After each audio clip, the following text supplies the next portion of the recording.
अगर वास्तव में अपराध खत्म करना है तो आपको वैदिक शिक्षा लागू करना पड़ेगा। सबसे पहले ये जो 16 संस्कार विधि है, महर्षि दयानंद ने लिखा है, इसको प्राइमरी के सिलेबस में लागू करिए। प्राइमरी के सिलेबस में विदेशी किताब बंद करिए, विदेशी लेखकों को बंद करिए, विदेशियों के बारे में पढ़ाना बंद करिए, विदेशी नाम हटाइए, विदेशी निशान हटाइए, विदेशी परंपरा हटाइए, उसका भारतीकरण करिए। 16 संस्कार पढ़ाइए प्राइमरी के सिलेबस में, जिससे टीचर को भी पता होगा, बच्चों को भी पता होगा, माता पिता होमवर्क कराएंगे उनको भी पता होगा। 16 संस्कार को जन जन पहुंचाना जरूरी है, महर्षि दयानंद की इस पुस्तक को। दूसरा, अगर आपको अपराध खत्म करना है, महर्षि दयानंद सरस्वती ने यथा सत्यार्थ प्रकाश लिखा है, इसको प्राइमरी के सिलेबस में डालिए। सत्यार्थ प्रकाश पढ़ेगा बच्चा, उसका दिमाग ठीक होगा, मन शांत होगा।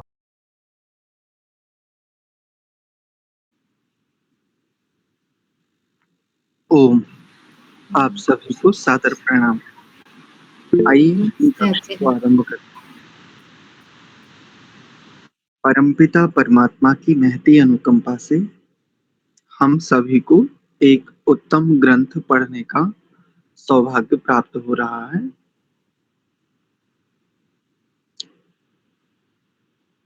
भावना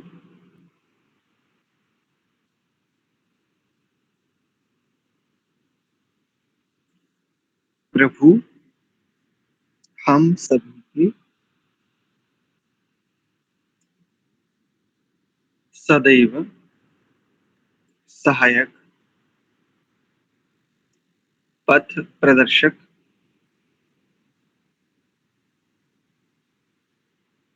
बोधक,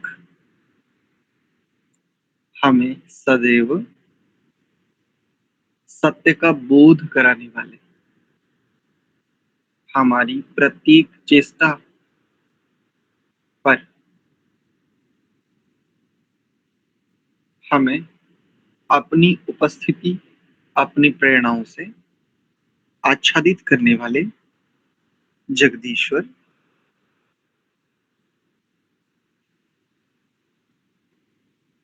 मंत्र पाठ।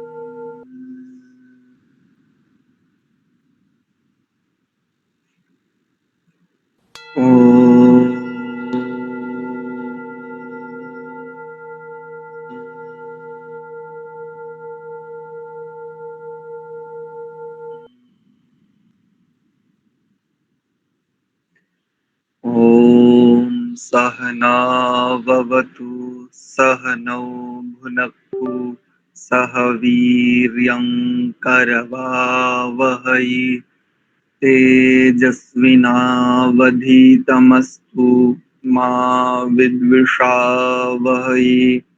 ओम शांति शांति शांति। ओम। आप सभी का पुनश्च हार्दिक स्वागत एवं अभिनंदन संस्कार विधि स्वाध्याय की इस कक्षा में। आज हम स्वस्तिवाचक नामक प्रकरण के 25वें मंत्र पर विचार करेंगे।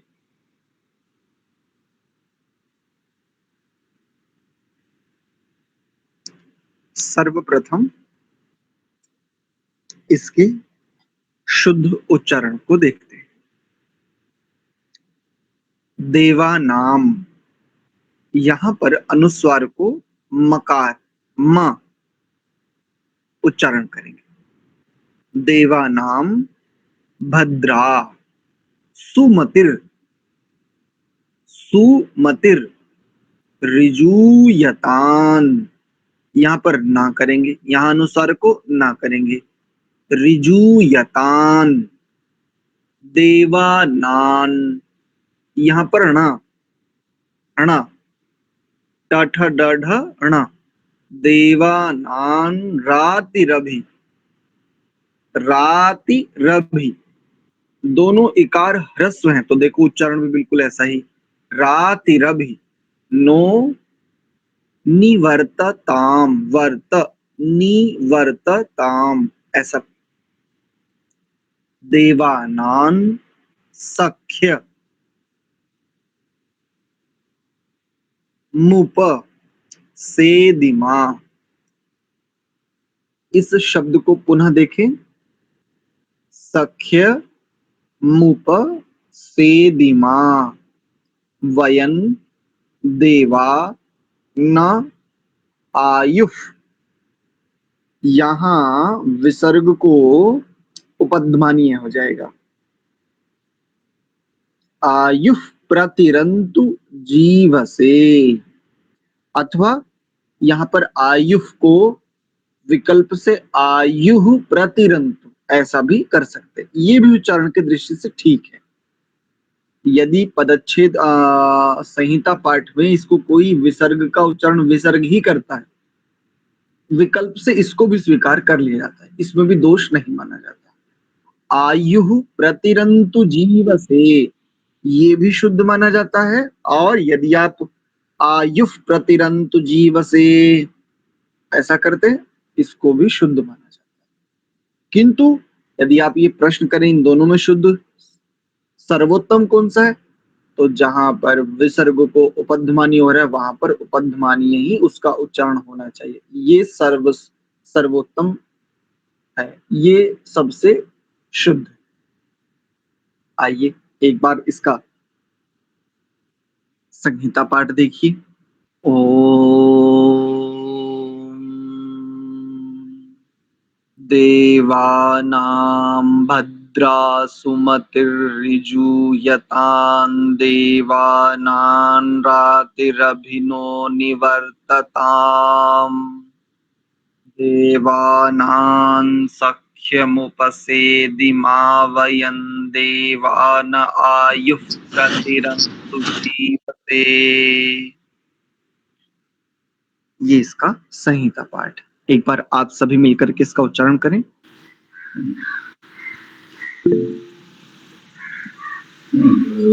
ओम देवानां भद्रासुमत्युर्यजूयतां, देवानां रातिरभिनो निवर्तताम्, देवानां सख्यमुपसेदिमा, वयं देवान आयुः प्रतिरन्तु जीवसे।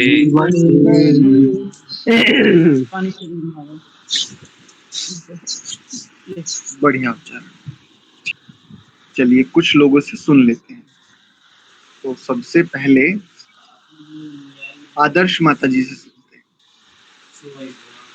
ओम ओम ये देवानां भद्रा सुमतिर्यजूयतां, देवानां रातिरभिनो निवर्तताम्, देवानां सख्यमुपसेदिमा,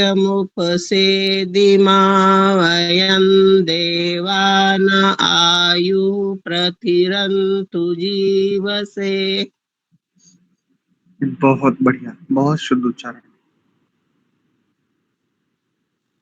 भारती छाबड़ा की आईडी से कोई जुड़े हैं? भारती छाबड़ा जी नमस्ते। नमस्ते। ओम देवानां भद्रा सुमतिर्यजूयन्तां, देवानां रातिरभि नो निवर्तताम्, देवानां सख्यमुपसेदिमा, वयं देवान् आयुः प्रतिरन्तु जीवसे। जी अच्छा प्रयास है। देखो सबसे पहले मंत्र का तृतीय शब्द देखो, सुमतिर ऋजु यंताम नहीं करेंगे, यंताम नहीं, नहीं सुनो, पहले सुनो, ऋजु यंताम नहीं करेंगे, सुमतिर ऋजूयतान, ऋजूयतान पदच्छेद करेंगे इसका तो सुमति ऋजूयताम ऐसा होगा। संहिता सुमति ऋजु यतान। हाँ अब ठीक है। और ऐसे ही जब आप वयन और वयन के बाद देवान, देवान नहीं करेंगे, ये दोनों अलग अलग पद है ना, अलग हैं तो अलग ही बोलना चाहिए। देवा न आयुः ऐसा पदच्छेद करेंगे, ऐसा उच्चारण करेंगे। जब आप देवान कर देते तो देवान शब्द का एक अलग अर्थ है और देवा न इन शब्दों का अलग अर्थ है। यहाँ पर देवा का पदच्छेद करेंगे तो देवाह ऐसा होगा और ना का अर्थ होगा अस्माकम हम सभी के लिए।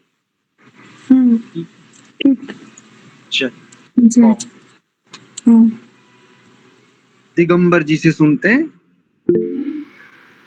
ओम ओम देवानां भद्रा सुमतिर्विजूयतां देवानां रातरभिनो निवर्ततां देवानां सख्यमुपसेदिमा वयं देवान आयु प्रतिरन्तु जीवसे। उच्चारण शुद्ध है किंतु आज अनुस्वारों का उच्चारण आप अनुस्वार यानी सभी अनुस्वारों का आप मकार उच्चारण कर रहे हैं, ये तो ठीक नहीं है ना। देखो एक और लक्षण बताता हूं, आप सबको थोड़ा बोध हो जाएगा।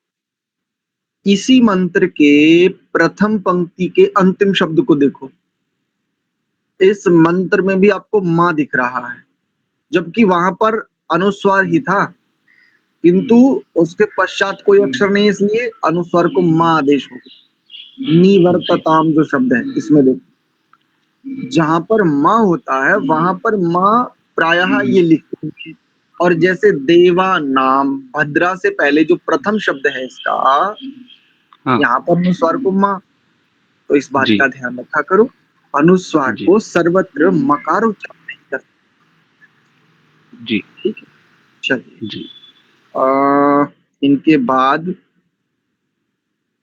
दीप्ति गुप्ता की आईडी से कोई जुड़े हैं, आप बोलेंगे। ओम नमस्ते। मेरे को ये स्पष्ट नहीं हुआ, मकार कहाँ पर बोलना है और नकार कहाँ पर बोलना है। जी बता देते हैं। देवा नाम केवल यहाँ पर मां बोलेंगे, बाकी सभी स्थानों पर ना बोलेंगे। सभी स्थानों पर जितने भी इसमें अनुस्वार आए हैं जिसे अंक बिंदु भी कहते हैं, बाकी सभी स्थानों पर ना और नकार, और केवल देवा नाम में यहाँ पर मकार बोलेंगे। अब प्रयास कीजिए। जी धन्यवाद।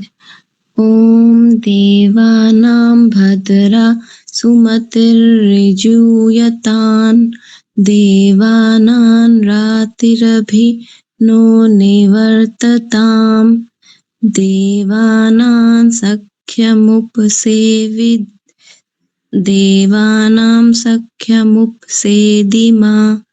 वयं देवान आयुः प्रतिरन्तु जीवसे। अच्छा उच्चारण। पहली पंक्ति में आपने अच्छा उच्चारण किया और दूसरी पंक्ति के प्रथम शब्द को पहले ठीक बोला, फिर बाद में उसका मकार उच्चारण किया। देवानान सख्य मुप नहीं करेंगे, मुप सख्य मुप पदच्छेद जब करेंगे तो सख्यम उप सेदिमा ऐसा होगा। तो इसको गाते वक्त ऐसा गा सकते हैं, सख्यम उप सेदिना, मतलब पदच्छेद सख्यम उप, सख्यम उप। ठीक। विनोदनी माता जी से सुनते हैं। ओम देवानां भद्रा सुमतिर्ऋजूयतान् देवानां रातिरभिनो निवर्तताम् देवानां सख्यमुपसेदिमा वयं देवान आयुः प्रतिरन्तु जीवसे। बहुत ही सुंदर उच्चारण, एकदम शुद्ध, बहुत बढ़िया। इनके बाद हम दीप्तिका माता जी से सुनते ॐ देवानं भद्राशुमतिर्यजूयतं देवानं रातिरभिनो निवर्ततं देवानं शक्यमुपसेदिमा वयं देवान आयुः प्रतिरन्तु जीवसे। अच्छा प्रयास है। आज आपने दो बातों का ध्यान रखना है। दीर्घ आकार का दीर्घ आकार ही उच्चारण करना है, एक बात। दूसरा, दंत्य सकार का तालव्य शकार उच्चारण नहीं करेंगे। प्रायः आपका जो क्षेत्र है पूरा, वहां पर दंत्य सकार का तालव्य शकार उच्चारण भी किया जाता है, किंतु आप ही लोग इसका बड़ा शुद्ध उच्चारण आप लोग भी करते हैं, इस पर ध्यान दीजिए। और हर स्थान पर अनुस्वार को गकार उच्चारण नहीं करेंगे। जैसे आपने किया देवानां, नांग भद्रा, नहीं, देवानाम, नाम भद्रा, ऐसे। देवानाम में मकार का उच्चारण। हाँ, एक स्थान पर मकार, बाकी सभी स्थानों पर केवल नकार, न। ये जो जिसको आप जिसको आप ग्वांग, ग्वांग को जो उच्चारण आप करें ना, ग्वांग इस चिन्ह का नाम है। इसका उच्चारण ऐसे नहीं होता। जैसे विसर्ग का नाम विसर्ग है, उसका उच्चारण विसर्ग नहीं होता, उसका उच्चारण अर्ध हकार होता है। ऐसे ही ग्वांग का नाम, इस चिन्ह का नाम ग्वांग है, इसका उच्चारण ग्वांग नहीं होता। ऐसे जी चलिए, जी। मांगे राम जी से सुनते हैं तब तक।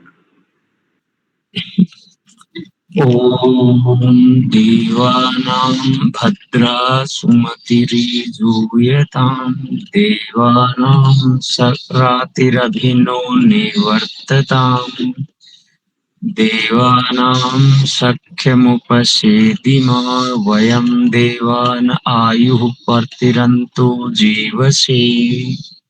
बहुत अच्छा उच्चारण। एक स्थान पर देखो, प्रति नहीं, प्रति, प्रति नहीं, प्रति, प्रतिरंतु, प्रतिरंतु। ठीक है, रवि जी से सुनते हैं। ॐ देवानां भद्रा सुमेतिर्ऋजूयतां देवानां रातिरभिनो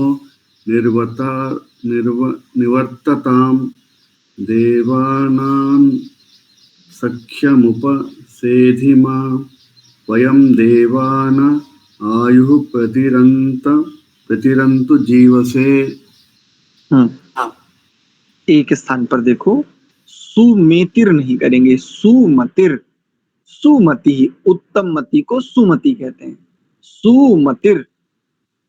ठीक है, नंदन जी से सुनते हैं। जी आचार्य नमः। ॐ देवानां भद्रा सुमतिर्यजूयतां देवानां रातिरविनो निवर्तताम् देवानां सख्यमुपसेदिमा वयं देवान आयु प्रतिरन्तु जीवसे। बहुत अच्छा उच्चारण। एक स्थान पर देखो, जब आपने सख्य मुप सेदिमा, यहाँ पर तालव्य, सेदिमा में दंत्य सकार है, आपका उच्चारण तालव्य जैसा आ रहा था, इसको ठीक कर लीजिए। चलिए, जी रामपाल जी से सुनते हैं। ॐ देवानां भद्रः सुमतिर्विजूयतां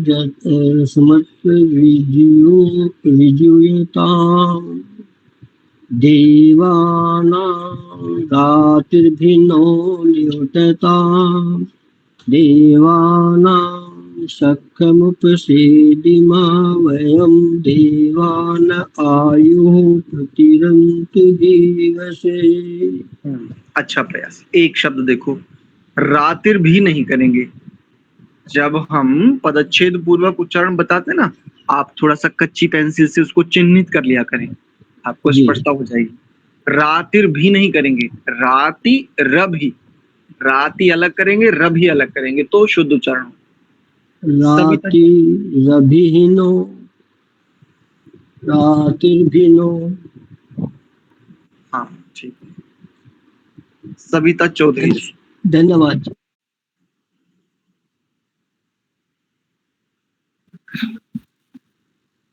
ॐ देवानां भद्रा सुमतिर्यजूयतां देवानां रातिरभिनो निवृत्तां देवानां सख्यमुपसेदिमा वयं देवान आयुः प्रतिरन्तु जीवसे। बढ़िया बढ़िया उच्चारण। एक स्थान पर थोड़ी सी त्रुटि है, उसको ठीक कर लेंगे। री गलत बोला था मैंने। हाँ ठीक, आपको स्पष्टता है, बहुत बढ़िया। एसपी सिंह जी से सुनते हैं। ॐ देवानां भद्रा सुमतिर्यजूयतां देवानां रातिरविनो निवर्तताम् देवानां सख्यमुपसेदिमा वयं देवा न आयुः प्रतिरन्तु जीवसे। बढ़िया, बहुत सुंदर उच्चारण। सत्य प्रकाश जी से सुन लेते हैं एक बार। ॐ देवानां भद्रा सुमतिर्यूयतां देवानां रातिरभिनो निवर्ततां देवानां सख्यमुपसेदिमा वयं देवान आयुः प्रतिरन्तु जीवसे। बहुत बढ़िया उच्चारण। सोमा राम जी से सुनते हैं। देवानां भद्रा सुमतिर्यूयतां देवानां रातिरभिनो निवर्ततां देवानां सख्यमुपसेदिमा वयं देवान आयुः प्रतिरन्तु जीवसे। बढ़िया उच्चारण। अनुस्वार को और थोड़ा ठीक कर लेंगे तो और शुद्ध हो जाएगा। हाँ धर्मदेव जी बोलिए। ॐ देवानां भद्रा सुमतिरिचूयतां देवानां रातिरभि नो निवर्तां देवानां सखा मुपपते पसे दिमा वयं देवानः आयुः प्रतिरन्तु जीवसे। बहुत अच्छा। यदि प्रत्येक दिन को देखें तो प्रत्येक दिन से जो आज आपका प्रयास है, बहुत अच्छा प्रयास है। 2-3 त्रुटियां हैं छोटी छोटी, किंतु प्रयास बहुत अच्छा है आज का आपका। देखो, निवर्ता पहला शब्द, निवर्तताम, 2 तकार है और दोनों तकार अच्छे से पूरे हैं। निवर्तताम एक, सख्य मुप से दिमा, ऐसा करेंगे, इसको तोड़ेंगे। सख्य मुप से दिमा और अंत सखा मुप से दिमा दिमा और आगे प्रतिरंतु, ऐसा करें। प्रतिरंतु, ठीक है, टुकड़े कर लिए जी। ठीक है, चलिए इसके भाष्य पर विचार करते हैं। बड़ा सुंदर मंत्र है, बहुत उत्तम प्रेरणा देने वाला मंत्र है। आइए देखते हैं इसका भाष्य, हमें यह मंत्र क्या संदेश देता है। ऋजूयताम, ऋजु जो सरल स्वभाव वाले होते हैं उनके लिए ऋजु कहा जाता है। ये तो बड़ा ऋजु व्यक्ति। ऐसे ही सामान्य भाषा में एक और शब्द उसको कहा जाता है, अरे ये तो साधु है, साधु। साधु को ऋजु कहा जाता है, या यूं कहें ऋजु व्यक्ति को साधु कहा जाता है। या अभी कुछ दिनों में, थोड़े दिन बाद एक यात्रा आरंभ हो जाएगी जिसे कांवड़ यात्रा कहते हैं, और कांवड़ यात्रा जिनके नाम पर की जाती है उन्हें भी इस ऋजु शब्द से जाना जाता है। वस्तुतः तो भगवान शंकर ऋजु शब्द स्वभाव वाले हैं, किंतु इसी ऋजु शब्द का अर्थ सरल किया, और सरल शब्द का भी अर्थ उन्होंने भोला कर दिया। और भोला भी कैसा? राक्षसों को भी वरदान दे देते हैं और अपने लिए संकट बुला लेते हैं, ऐसा भोला बना दिया। वास्तव में क्या था? वेदों के प्रकांड मनीषी भगवान शंकर ऋजु स्वभाव वाले हैं, साधु स्वभाव वाले हैं, अत्यंत सरल स्वभाव वाले हैं, अर्थात अति विनम्र हैं। योग में, विद्या में, ज्ञान में निष्णात हैं, किंतु व्यवहार में स्वभाव से अत्यंत ऋजु हैं, ऐसा ये अर्थ लेना चाहिए। ऋजु स्वभाव वाले अर्थात सरल स्वभाव वाले देवानाम विद्वानों की, देवों की सुमति उत्तम बुद्धि हमें प्राप्त हो। ऋजु देवानाम सुमति, जो देवों की ऋजु स्वभाव वाले जो देव हैं, उनकी जो उत्तम, उनकी जो सुमति है वह हमें प्राप्त हो। और आगे कहा देवानाम, और विद्वानों की राति ही उदारता न अभी हमारी ओर निवर्तताम चली आए, अर्थात विद्वानों की जो उदारता है उससे हम वंचित ना हो, अथवा दूसरा एक पक्ष, विद्वानों के रौद्र का भंजक हम ना बने। जब विद्वान कहीं पर दोष देखता है, जब कोई बुद्धि कहीं पर दोष देखती है, उसको हटाने के लिए प्रथम तो ऋजु होकर के प्रयास किया जाता है, उस दोष के निवारण के लिए संकेत किया जाता है, समझाया जाता है, थोड़ा उनको एक दृष्टि प्रदान की जाती है। बार बार संकेत करने पर भी यदि कोई ना संभल पाए, ना समझे, तो वहीं पड़ा रहे, तब उसके लिए भर्त्सना की जाती है। तो हम यहाँ पर प्रार्थना की गई कि राति ही न अभी निवर्तता, विद्वानों की, देवों की जो उदारता है वह हमें नित्य ही प्राप्त हो, अर्थात हम उनके कोप के भाजक न बने, हम उनके रौद्र स्वरूप से प्रताड़ित ना हो। ऐसा कैसे हो जाए फिर? तो आगे देखो कितना सुंदर पद है, देवानाम सख्यम, विद्वानों की मित्रता वयम उपसेदिमा, हम प्राप्त करें, हम उनकी उदारता को समीप लाने वाले बने, अथवा विद्वान अपनी उदारता को हमारे समीप तक भेज दें। तात्पर्य, विद्वानों की उदारता हमें प्राप्त हो, और कैसे हो? विद्वानों के संग हमारा मैत्री भाव हो जावे, वो हमारे मित्र हो जावे। और जब विद्वान को मित्र बना लिया जाता है ना, या कोई विद्वान मित्र हो जाता है, तब संसार के बड़े बड़े रहस्य, बड़ी बड़ी गुत्थियां बड़ी सरलता से, सहजता से सुलझ जाती है। बस उसके लिए नियम क्या है, उसके लिए लक्षण क्या है? उस विद्वान के भीतर ऋजुता होनी चाहिए, साधुता होनी चाहिए, और सुमति होनी चाहिए। अगर सुमति नहीं है तो विद्वान आपको विनाश की ओर भी ले जाता है। जैसे वर्तमान में बहुत सारे आविष्कार ऐसे हैं जो देखे तो विद्वत यानी बहुत उच्च बुद्धि की खोज है, किंतु सुमति नहीं कह सकते उसको, उत्तम बुद्धि नहीं कह सकते। और देखो आगे क्या कहा, देवानाम सख्यम वयम उपसेदिमा, हमें विद्वानों की मित्रता प्राप्त हो जावे, हम उनकी मित्रता को प्राप्त करें। और आगे क्या कहा, देवा, वही विद्वान लोग, नहा अस्माकम आयु, हम सबकी आयु को, जीवन को, प्राणों को, अर्थात आयुर्दा, आयु को देने वाले हो जावे। जब आप एक मंत्र पढ़ते हैं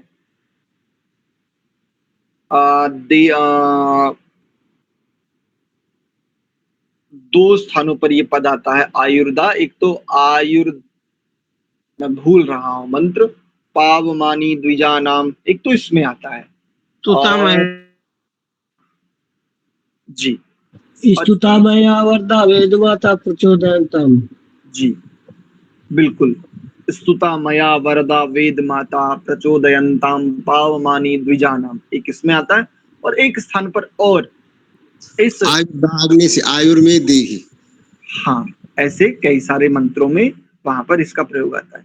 तो आयुर्दा, जब वेदारंभ संस्कार कराते हैं वहां पर भी, जब ब्रह्मचारी 3 समिधाओं का आधान करता है वहां पर भी इस शब्द का प्रयोग होता है। आयुर्दा अर्थात आयु को बढ़ाने वाला जो विज्ञान है, वो विद्वानों की सहायता से, विद्वानों के सहयोग से जीव से स्वस्थ जीवन के लिए, स्वस्थ जीवन के लिए आयुर्दा, आयु को बढ़ाने वाला, प्रतिरंतु बढ़ाने वाला वह विज्ञान, वह रहस्य, वह गुत्थी सुलझ जावे, वह रहस्य हमें प्राप्त हो जावे, विद्वान लोगों के साथ हमारी ऐसी मैत्री हो जावे, वैद्य लोगों के साथ जो आयु को बढ़ाने वाले रहस्य को जानते हैं, ऐसे आयुर्वेद के जो वैद्य हैं, जो निष्णात परम वैद्य हैं, उनके साथ हमारी मैत्री हो जाए, जिससे आयु को बढ़ाने वाले रहस्य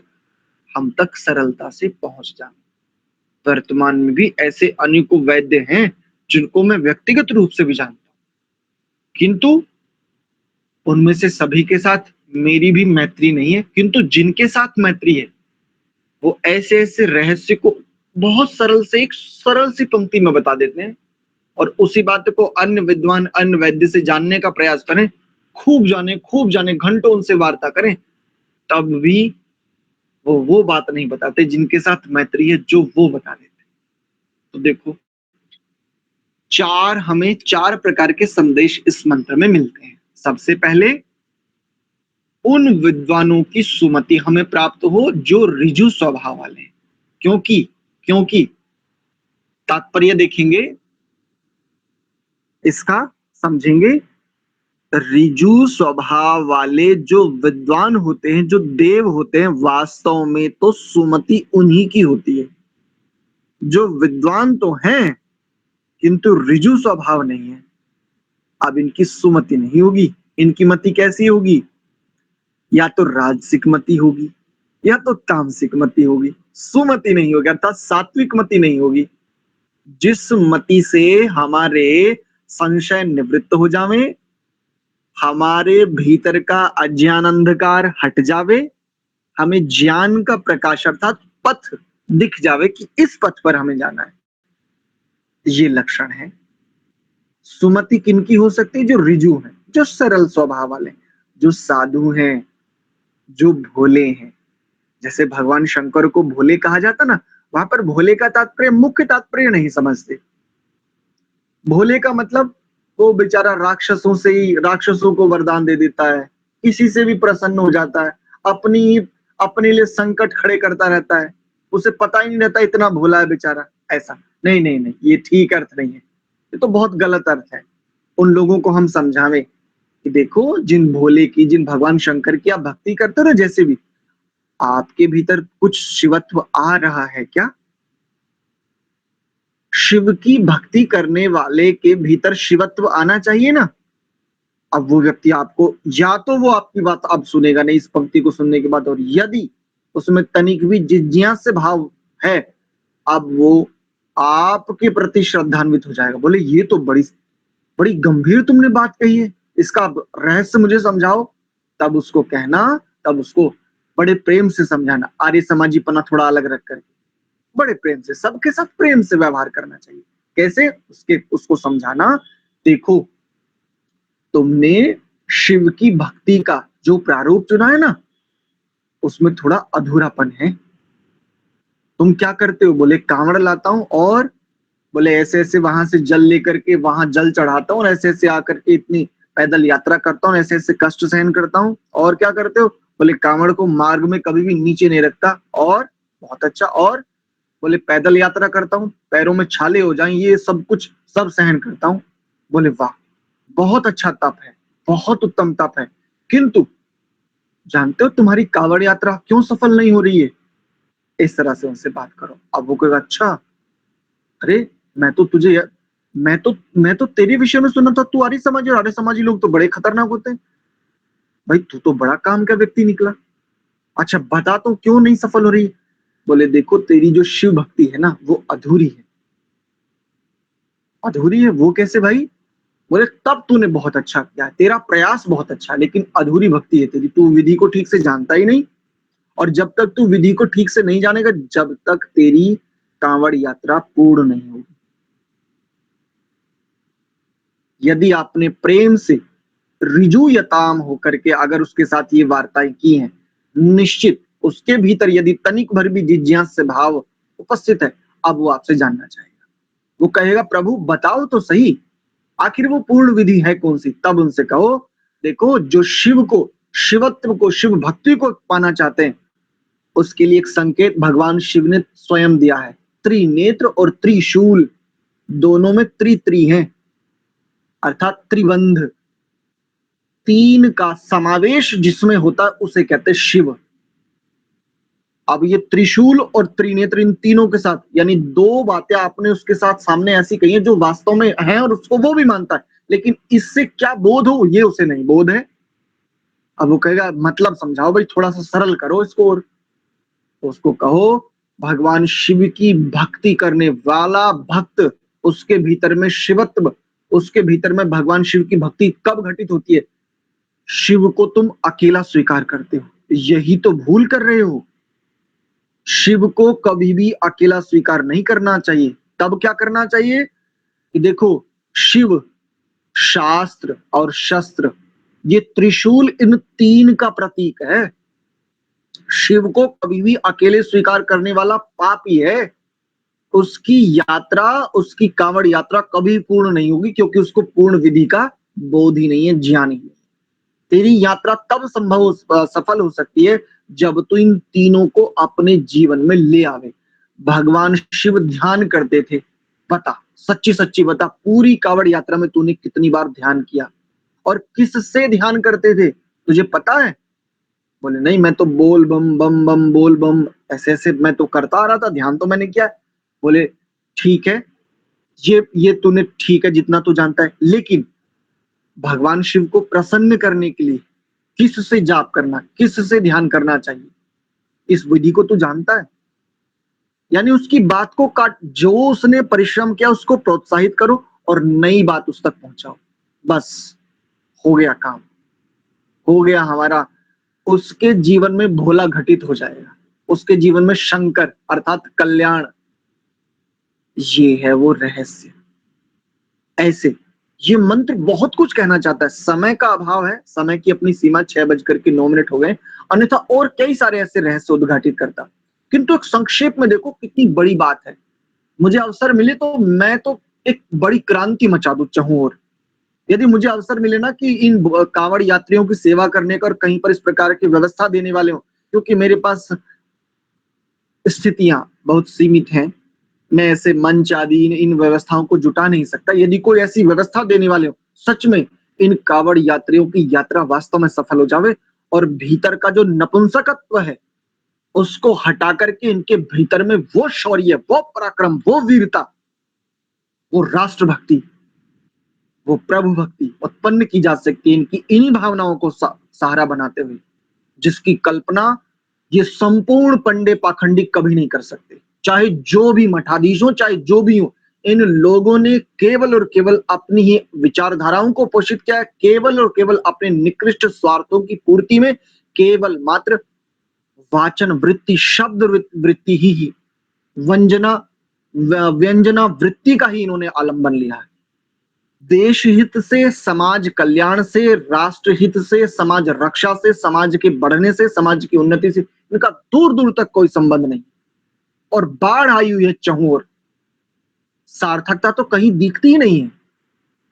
अस्तु, तो ऋजुयताम देवानाम सुमति, ऐसे सरल, ऐसे ऋजु देवों की सुमति हमें प्राप्त हो। और दूसरी बात क्या कही, देवानाम राति नह अभी निवर्तताम, और उन देवों की उदारता, उदारता किनके भीतर होती है, हो सकती है, होती है, जो ऋजु है ना उनके भीतर उदारता होगी ही होगी, निश्चित बात है, निश्चित बात है। उदारता कैसी होती है, जब जब सामने वाले ने कोई जिज्ञासा रखी और देखा कि ये अभी इसका स्तर, इसका बौद्धिक स्तर, इसका सामर्थ्य कम है, तब भी उसकी ना तो उपेक्षा की, ना ही उसके ऊपर अपनी विद्वत्ता का प्रभाव जमाया, बड़ी सरलता और सहजता से उसको एक संक्षेप में एक समाधान के रूप में, ठीक है,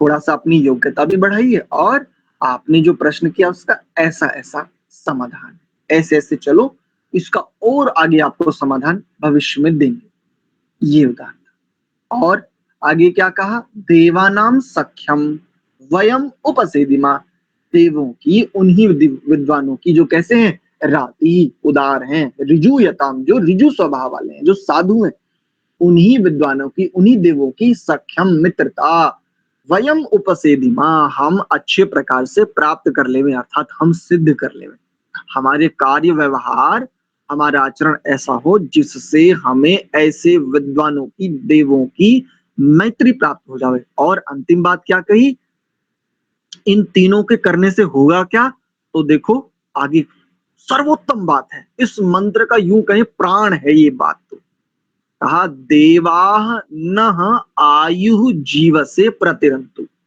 ऐसे वैद्यों के साथ जो देव हैं, जिन्होंने अपने जीवन में दिव्यता को धारण कर लिया, जिन्होंने अपनी आयु को बहुत बढ़ा लिया, अर्थात ऐसे आयुर्दा, आयु के देने वाले जो हैं, आयु को बढ़ाने वाले, रहस्य को जो भली भांति जानने वाले हैं, ऐसे देवों के साथ स्वस्थ जीवन के लिए, आयु को बढ़ाने के लिए, ऐसे विद्वान, ऐसे देवों के साथ हमारी मैत्री हो जाए, उनके साथ हमारे संबंध इतने उत्तम हो जावें कि वो इस रहस्य को सरलता, सहजता से, उदारता से उद्घाटित कर देंगे, जिससे हम अपनी आयु को बढ़ाते हुए क्या करें, जीवन में सदैव सुखी रहें, शांत रहें और जीवन के सर्वोत्तम जो अभीष्ट है उसको सिद्ध कर सके। ठीक है, आज का विषय इतना ही रखते हैं, आशा करता हूं आपको स्पष्ट हुआ होगा। हाँ जी, दीप्ति। नमस्ते आचार्य जी, प्रश्न ये है कि इसमें जो ये लिखा है कि जो देव ऋजु हो उनकी मित्रता व उनके साथ की इच्छा इसमें व्यक्त की है, तो आज के संदर्भ में जो देव अथवा मतलब जो जैसे जो साइंटिस्ट या जो किसी चीज में मतलब एक्सपर्ट होते हैं, परंतु वे ऋजु या व्यवहार से ये सब चीजें उनमें नहीं होती। जैसे आप विदेश में जाते हैं हम, तो मतलब वहां पे विज्ञान तो बहुत होता है, किंतु बाकी सरलता और वेदों के ज्ञान से शून्य होते हैं। तो क्या ऐसे मतलब जाना चाहिए, उन लोगों से संग करना चाहिए, क्योंकि विज्ञान तो प्राप्त होता है परंतु अन्य चीजों का मेरी समझ से थोड़ा सा नुकसान हो जाता है। जी देखो, वर्तमान में एक बात मिलती है, जो वैज्ञानिक है, जो बुद्धिमान है, वो शिष्टाचारी नहीं है, और जो शिष्टाचारी है वो वैज्ञानिक बुद्धि वाले नहीं है। अब क्या करें, क्या हम केवल शिष्टाचारियों को पकड़ लें एक, या क्या हम केवल वैज्ञानिक को पकड़ लें?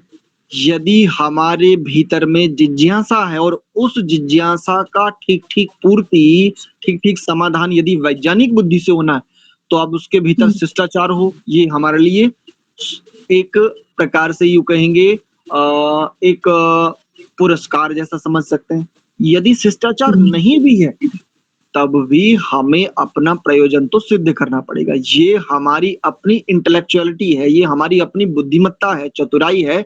हम किस बुद्धिमत्ता से बिना प्रभावित हुए उनसे, उस वैज्ञानिक से अपने व्यवहार को सिद्ध कर ले, भले ही वो शिष्टाचारी ना हो। एक बात। दूसरा, इस मंत्र में दोनों के लिए शिक्षा है, केवल सामान्य मनुष्य, सामान्य प्रजा के लिए ही शिक्षा नहीं है, इसमें विद्वानों के लिए भी शिक्षा है, जो वैज्ञानिक है, संसार के समस्त बुद्धिमान, समस्त इंटेलेक्चुअल्स के लिए इसमें शिक्षा है कि तुम्हारी बुद्धिमत्ता, तुम्हारा वैज्ञानिकत्व, तुम्हारी विद्वत्ता, ये सब की सार्थकता कब है? ऋजु होने में। तो इस मंत्र में, मंत्र कहते हैं पूर्ण विचार को, मंत्र शब्द का अर्थ होता है विचार, और विचार भी कैसा? पूर्ण विचार, जिसमें कोई भी संशोधन संभव ही नहीं होता। मनुष्य के द्वारा दिया जाने वाला जो विचार है उसमें संशोधन होते रहते हैं, किंतु मंत्र उसे कहते हैं जिसमें कोई संशोधन संभव ही नहीं है, अपितु ऐसे ऐसे अनेकों रहस्यों से युक्त होता है जो विचार, उसे कहते हैं मंत्र। ठीक है जी? जी जी, धन्यवाद जी। ठीक है। संभवतः इन्होंने हैंड रेज किया है, मैं देख नहीं पा रहा हूँ आपको। कनिका जी ने कनिका जी ने कोई हैंड रेज किया है। जी, मैं उच्चारण करूं, उस समय मैं कर नहीं पाई थी। अच्छा, हाँ कीजिए। अनम्यूट नहीं कर पाई थी जी। हाँ जी। ओम देवानां भद्राः सुमतिर्जूयतान्, देवानां रातिरभिनो निवर्तताम्, देवानां सख्यमुपसेदिमा, वयं देवान आयुः प्रतिरन्तु जीवसे। बहुत सुंदर उच्चारण। दो स्थानों पर फिर भी संकेत करूंगा, देखो ध्यान से पकड़ो। उच्चारण बहुत शुद्ध है, किंतु दो स्थानों पर प्रवाह बाधित हुआ है। जो जितनी उत्तम बुद्धि का स्वामी होता है उसके लिए उतना ही उत्तम सूक्ष्मता में संकेत किया जाता है। देखो, निवर्तताम, वर्त, यहाँ पर थोड़ा सा हल्का सा गैप देना है। रातिरभिनो निवर्तताम, वर्तताम, ऐसा। और देवानां सख्यमुपसेदिमा, यहाँ पर दोनों शब्दों में आपने जैसे ही अर्ध अक्षर आया तो वहां पर गति बढ़ा दी, गति आपने वही रखनी। ठीक है, चलिए, बहुत ठीक है। आज के विषय को इतना ही रखते हैं। परमात्मा के लिए बहुत सारा धन्यवाद, जिनकी कृपा से ऐसे ऐसे उत्तम रहस्यों को, ऐसे ऐसे उत्तम विद्या के मोतियों को हम जान पा रहे हैं, समझ पा रहे हैं। अपनी जीवन रूपी माला में इन उत्तम मोतियों को पिरोते हुए एक बहुत बड़ी सुंदर माला हम तैयार कर रहे हैं। परमात्मा करे ये माला हमारे जीवन का सर्वोत्तम आभूषण हो, जिससे हम सदैव सुभूषित होते रहें। अर्थात हम चेतना, देह आदि सुभूषित होते हैं किंतु सदैव नहीं रहते। ये देह सुभूषित होते हुए भी सुभूषित नहीं रहता, प्रतिदिन इसको शुद्ध स्वच्छ करना पड़ता है, स्वच्छ करते भी स्वच्छ नहीं रह पाता। इसलिए यह गुणों की, यह उत्तम उत्तम विद्याओं के मोतियों की जो माला प्रभु कृपा से बन रही है, यह मुझ चेतना का आभूषण सदा के लिए हो जावे। परमात्मा के प्रति अत्यंत भीतर में भाव, प्रेम, श्रद्धा। एक बार प्रणव का उच्चारण।